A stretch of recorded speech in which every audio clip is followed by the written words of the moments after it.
Welcome to Torah Apologetic. And Shalom Aleichem.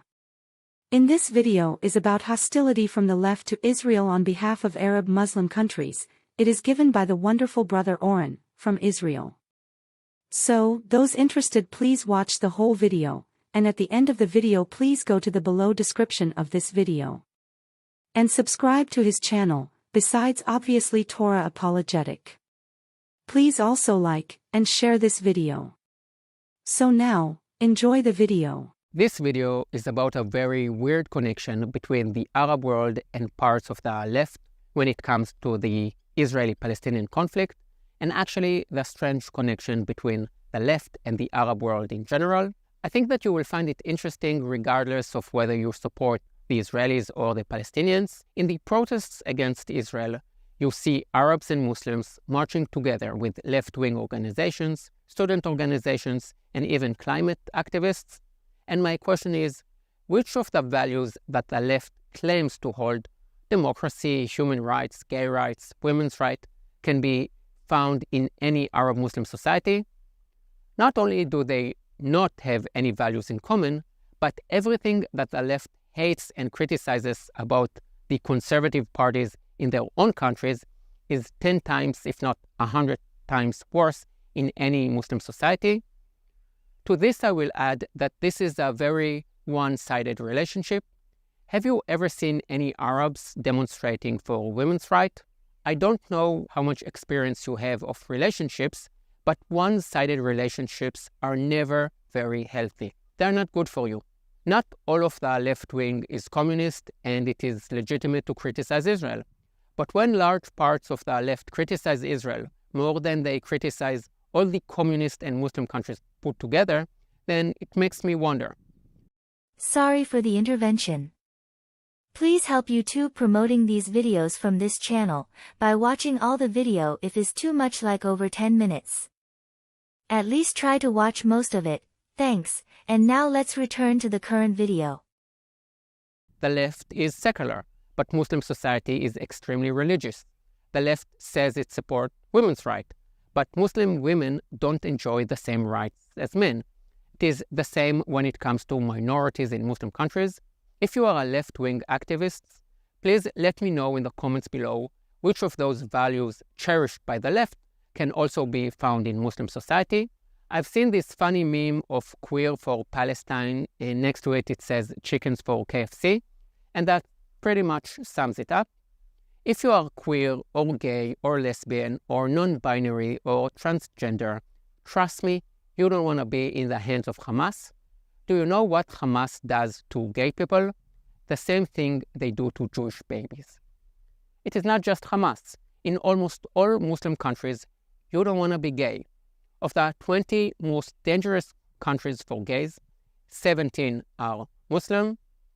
And even in the West, in the most liberal cities on the planet, Berlin, London, Paris, you don't want to be gay in the Muslim communities in those cities.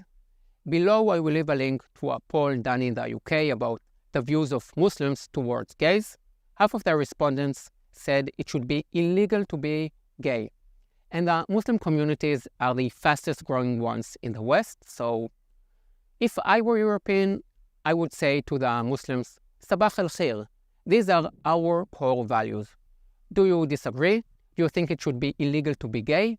Great, go back to Iran, Iraq, or Syria and enjoy your life under Muslim rule.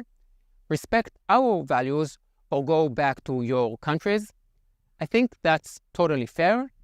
Actually, it is the only fair thing to do if you don't want gays to be persecuted in London and Berlin 30 years from now. Let me remind you that Berlin was probably the most gay-friendly city in the world in the 1920s, and you know what happens in the 1930s. Today it is here, tomorrow it is there. Gays are just one example. I can give you more regarding minorities and women's rights. It is so easy.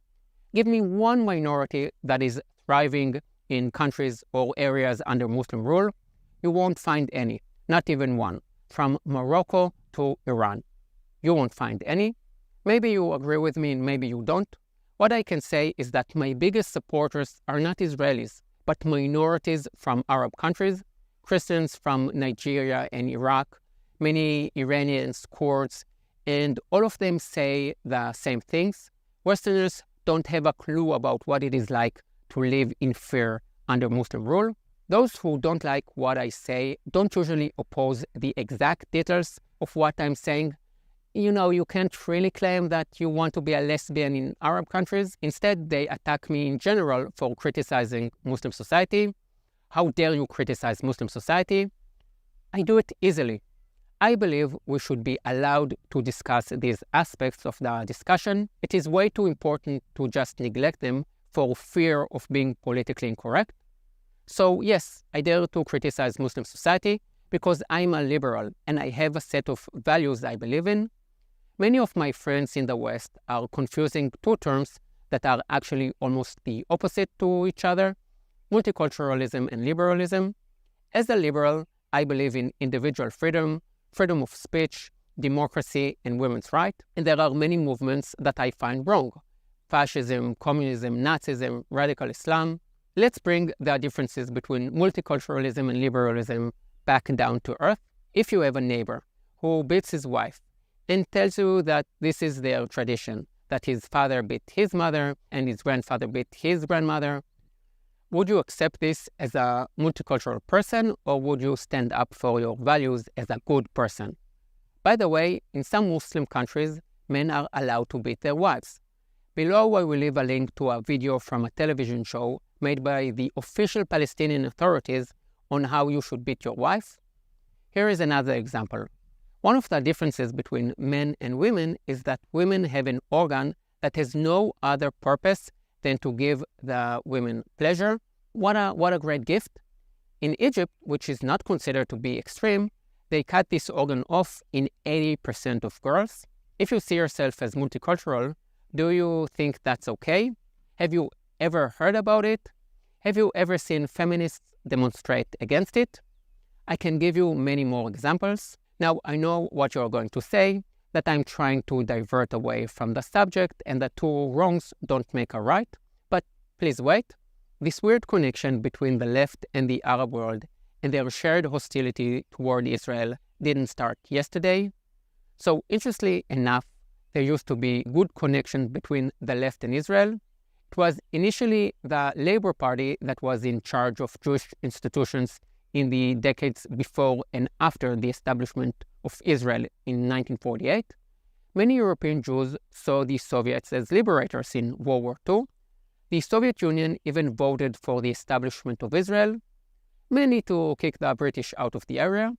But at the beginning of the 50s, their attitude changed, and there was a series of anti-Semitic show trials in the Soviet Union. They were called the Slansky trials, the Doctor's Plot, and the Nights of the Murdered Poets, all against the Jews.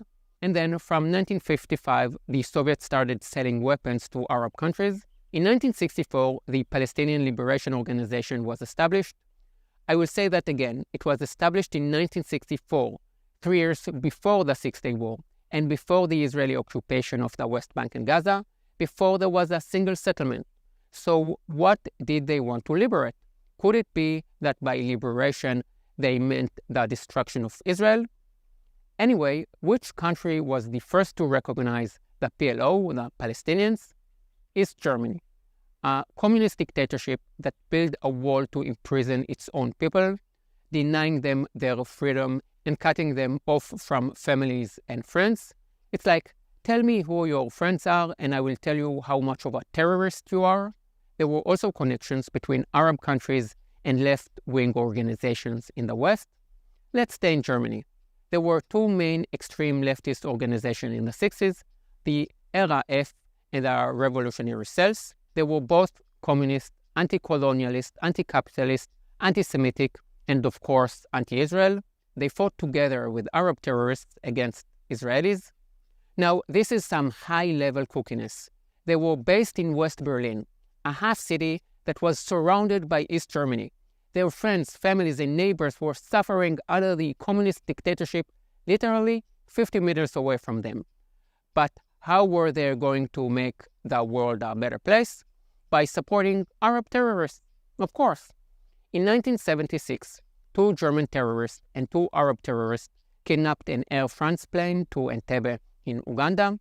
It was the German terrorist Wilfried Böse der Böse who freed all the non-Jewish passengers and kept all the Jews on board hostage. It is interesting to see the anti-Semitic tradition here. His father selected Jews as a Nazi, and Wilfried Böse der Böse did it as a communist. The beauty of tradition. Israel freed their Jews in an unbelievable military operation in which Yoni Netanyahu, the brother of Prime Minister Benjamin Netanyahu, was killed. In the last few years in Germany, there's been a wave of nostalgia for these left-wing terrorist groups. I wonder if it would be the same if they were from the far right. For some reason, the far left has this halo.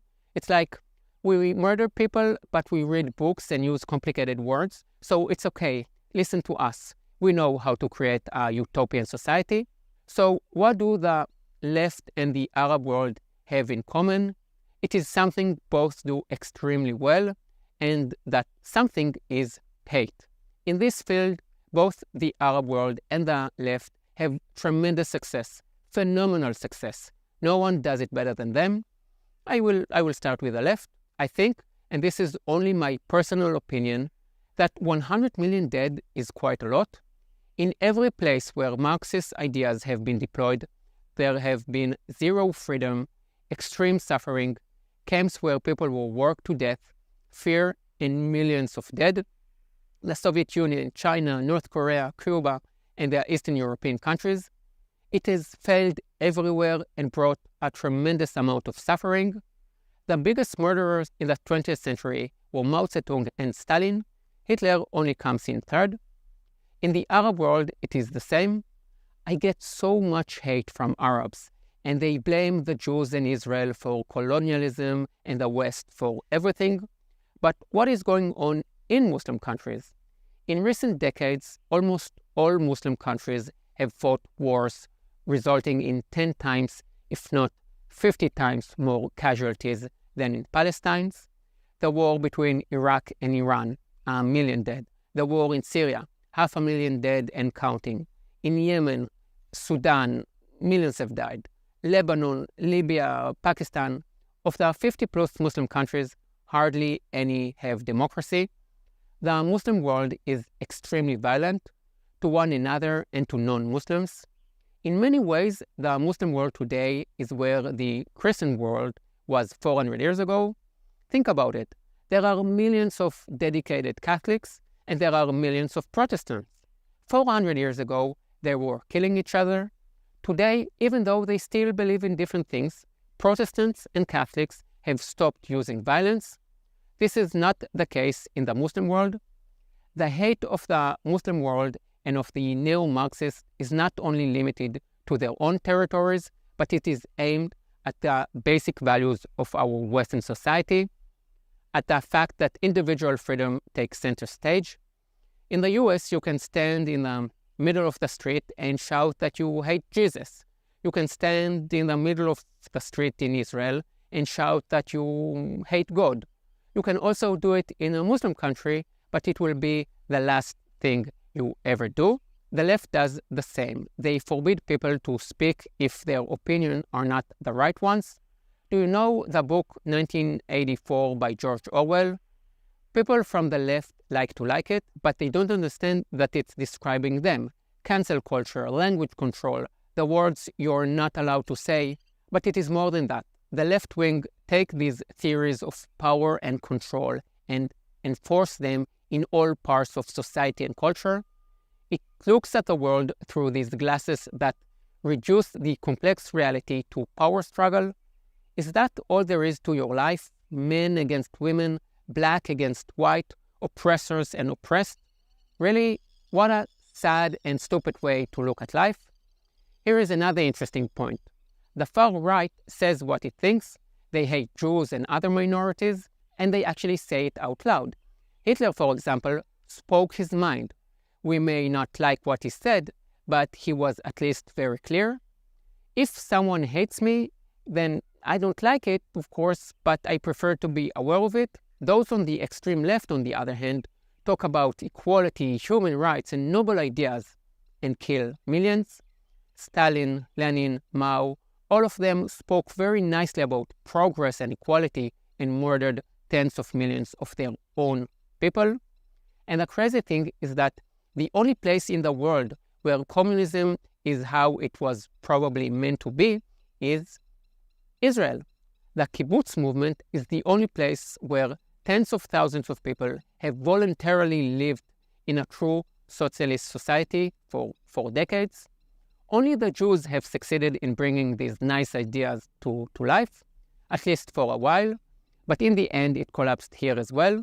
So if you truly believe in the values of communism, you should be pro-Israel and also come and see for yourself why it eventually failed. The kibbutz still exist, but most of them are privatized. I can't say exactly when I formulated the political views I hold today. They evolved throughout the years and throughout my studies. I also have an MA in history and political science, but I know exactly when I encountered this weird connection between the left and the Arab world. It was in the summer of 2006. I went on a World War II trip from Normandy to Stalingrad. I drove all across Europe. It was a crazy trip. I slept one night in Treblinka, met Churchill's daughter. It was also the time of the Second Lebanon-Israel War, and I was shocked.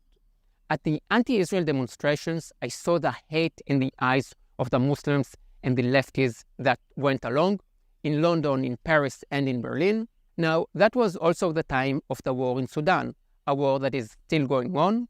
In Sudan, there were about 500,000 dead and 3 million refugees. No one was demonstrating for them.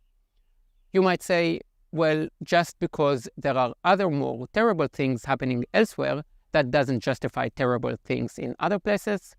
Well, if you are silent about the death of 500,000, but absolutely outraged about the death of 1,000, then you need to check yourself. You might need to confront your own values. The levels of selective outrage of the left and the Arabs are staggering in their hypocrisy. Today it is no different. Take the war in Syria. 500,000 dead, and that is a tragedy. But Israel defending itself, and large part of the left are outraged.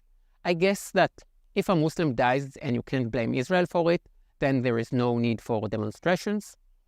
I guided Israelis around Berlin for 10 years. I've been close to the Reichstag and the Brandenburg Gate hundreds of times and seen lots of demonstrations there. Some of them were a gathering of brave Iranians, Syrians, and Muslims speaking out against the true atrocities in the Muslim world. But these demonstrations were small and polite and had no support from the loud human rights groups that love to criticize Israel. It is not caring about Gaza or loving the Palestinians that brings large part of the left and the Arab world together. It is hatred for the Jewish Western state of Israel. Hamas says it best. Israel will exist until Islam wipes it out. That is the first sentence of their constitution. The glue that holds part of the left and the Arab world together from the 50s right up till today is hatred for Western democracy and what it stands for. Today, you can see it in Israel. Tomorrow, it may well be happening in your country. A few final comments before I say yalla bye. I get a lot of emails asking me to publish my content on Instagram and TikTok and to add translations into various languages. Guys, I'm only one person. I don't have a crew. It is just me, my iPhone, and a few people walking by who don't understand why I'm standing on the wet grass at 7 in the morning. Please like, subscribe, and share this video with friends who need to see this.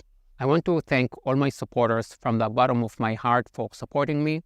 Only with your help can I keep publishing these videos. You keep me going. There is no other way to say it. I love you. See you in the next videos. Yalla bye.